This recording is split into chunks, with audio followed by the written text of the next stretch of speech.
ॐ सोमनाथाय नमः।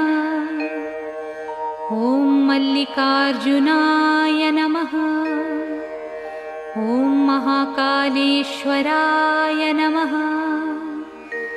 ॐ ओंकारेश्वराय नमः। ॐ वैद्यनाथाय नमः।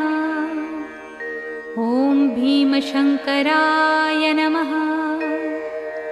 ॐ रामेश्वराय नमः।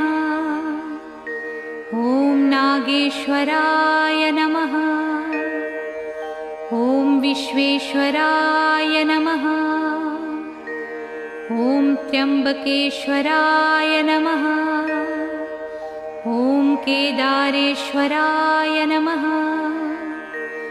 ॐ भुस्मेश्वराय नमः।